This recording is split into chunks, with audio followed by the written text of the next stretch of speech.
Mi prometido me mintió y me engañó con otra mientras yo estaba en un viaje de trabajo, y yo estoy embarazada de... Desde el momento en que intenté acceder a su ordenador y me encontré con que el PIN había cambiado, algo dentro de mí hizo clic. No era paranoia, no era inseguridad, era ese instinto visceral que te dice que algo no está bien, aunque no tengas pruebas. Me repetí a mí misma que podía haber alguna explicación lógica. Quizás se lo cambiaron por cuestiones de seguridad en su trabajo, o tal vez simplemente decidió actualizarlo y se le olvidó decírmelo. Pero, ¿por qué no me lo había dicho?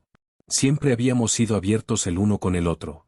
Intenté apartar el pensamiento de mi mente, pero se quedó como una espina clavada en mi pecho. Me sentí inquieta el resto del día, revisando mentalmente los últimos meses de nuestra relación. Nada había cambiado de forma evidente, pero ¿qué tan ciega había estado? Cuando finalmente llegó de su viaje de trabajo, no pude ignorar la sensación de vacío que flotaba en el aire.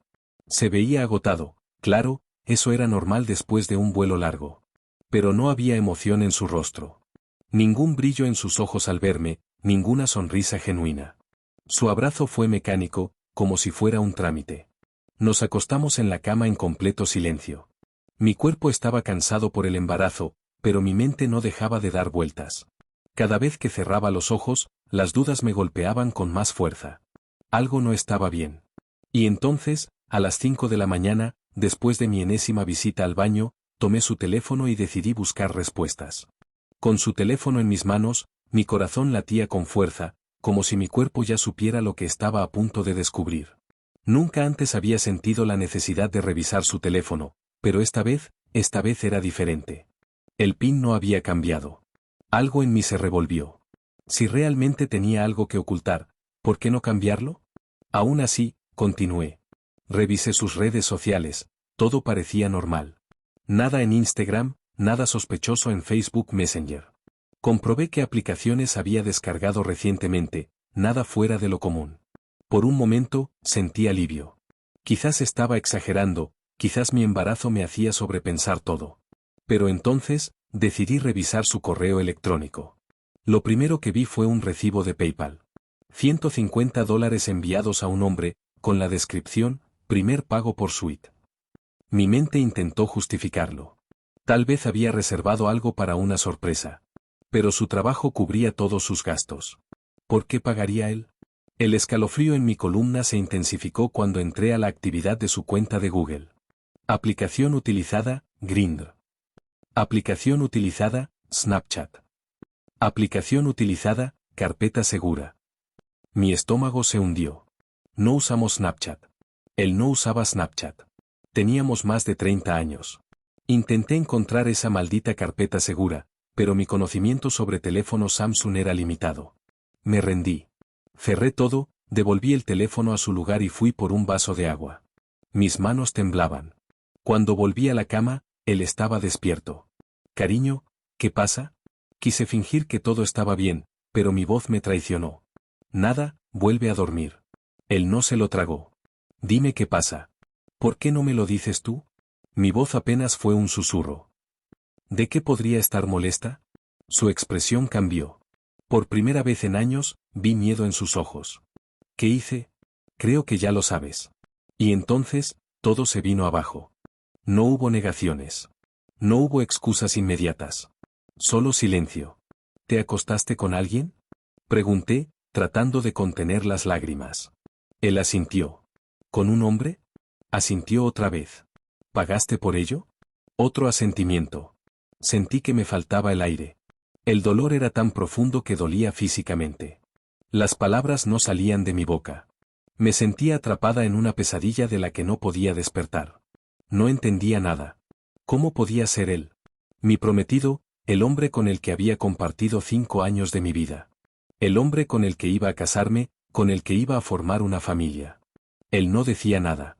No intentaba justificarse. Solo se sentaba ahí, con la cabeza baja, aceptando cada pregunta con un asentimiento. Quise gritar. Quise pegarle. Quise hacerle sentir al menos una fracción del dolor que yo sentía. Pero solo pude llorar. ¿Por qué? Susurré. ¿Por qué ahora? Él suspiró, pasándose las manos por el rostro. No lo sé.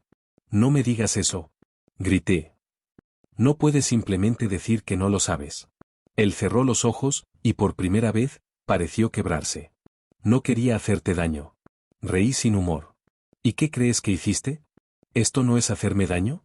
Se pasó las manos por el cabello. No significa nada. Me quedé en silencio. Qué fácil era decir eso cuando no eras la persona que había sido traicionada. No dije nada más.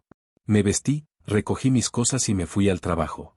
Necesitaba espacio, necesitaba pensar. Él también fue a trabajar.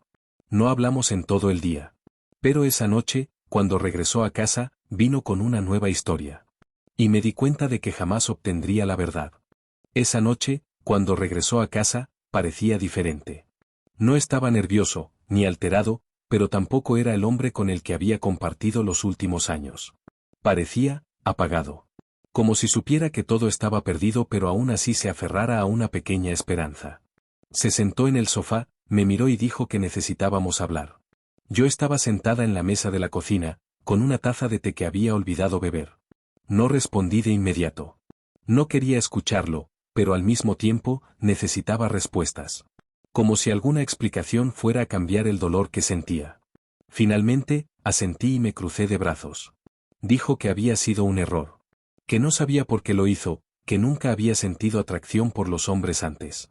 Que todo había comenzado como una simple conversación en una aplicación, una curiosidad tonta que se salió de control. No significaba nada. No había sido planeado. Solo sucedió. Pero no era solo una conversación.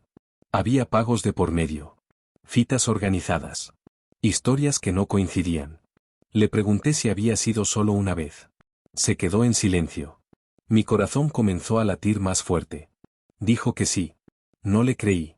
Le pregunté si había sido solo con una persona. Volvió a dudar. Entonces lo supe. No había sido solo una vez. No había sido solo con una persona. Había estado mintiendo desde el principio. No sé qué me pasa, dijo en voz baja. No sé qué quiero. Tuve que apartar la mirada. Su voz sonaba sincera, pero el daño estaba hecho. Era demasiado tarde para descubrir qué quería. No podía experimentar a mi costa. No cuando había construido una vida con él, no cuando nuestro bebé estaba a pocas semanas de nacer. Me dijo que me amaba, que no quería perderme, que estaba dispuesto a hacer lo que fuera necesario para arreglarlo. Pero, ¿cómo se arreglaba algo así? No respondí. Solo me levanté y fui a la habitación. Esa noche dormimos en la misma casa, pero en mundos diferentes. Los días pasaron en una niebla densa de emociones contradictorias.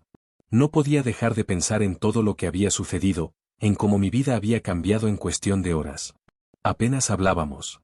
Él intentaba acercarse, pero yo lo evitaba. No quería mirarlo, no quería escuchar sus excusas. Mis amigas me decían que lo dejara. Que un hombre que me engañó durante el embarazo nunca merecería una segunda oportunidad. Que nunca volvería a confiar en él, que me haría daño una y otra vez. Mi madre, en cambio, me dijo que lo pensara bien. Que el embarazo lo complicaba todo. Que tal vez, con terapia, podríamos superarlo. Pero, ¿qué había que superar? No era una simple infidelidad. Era una traición. Una mentira tras otra. Intenté imaginarme perdonándolo. Intenté pensar en una vida donde esto quedaba en el pasado y éramos felices otra vez. Pero cada vez que lo hacía, sentía un vacío en el pecho. No podía confiar en él. No podía acostarme a su lado y no imaginar lo que había hecho. No podía mirarlo sin sentir que todo lo que habíamos construido se había convertido en una mentira. Una noche, después de otra discusión llena de silencios incómodos y miradas evitadas, me miró con los ojos llenos de culpa y me dijo que entendía si quería irme. Que él no quería perderme, pero que tampoco quería obligarme a quedarme. Y en ese momento lo supe. No podía seguir con él. Ya lo había perdido, aunque aún estuviera ahí. El día que decidí marcharme, me desperté antes del amanecer. Me quedé en la cama mirando el techo, sintiendo como mi corazón se rompía en pedazos silenciosos. Me levanté, fui a la sala y me senté en el sofá. Él apareció poco después, como si hubiera sentido que algo estaba por suceder. No había enojo en su rostro. Solo tristeza. Nos quedamos en silencio por un rato, cada uno esperando que el otro dijera algo primero. Finalmente, fui yo quien habló. Le dije que lo amaba, pero que eso no era suficiente. Que nunca podría volver a confiar en él. Que cada vez que lo mirara, recordaría todo lo que había descubierto aquella madrugada. Le dije que necesitaba estar en paz. Que necesitaba pensar en mí y en nuestro bebé. Sus ojos se llenaron de lágrimas. Me preguntó si había alguna forma de arreglarlo. Si podíamos intentarlo de nuevo. Negué con la cabeza. No había forma de borrar lo que había hecho. No gritamos. No hubo más discusiones. Solo nos miramos por última vez, aceptando que lo nuestro había llegado a su fin. Él cerró los ojos por un momento y respiró hondo. Te voy a extrañar, susurró. No respondí. Esa noche dormí en el cuarto de invitados. Al día siguiente, empecé a empacar mis cosas. Cada prenda que metía en la maleta era un recordatorio de lo que habíamos perdido. No fue fácil. No lo fue en absoluto. Pero a veces, la mejor decisión es la más dolorosa.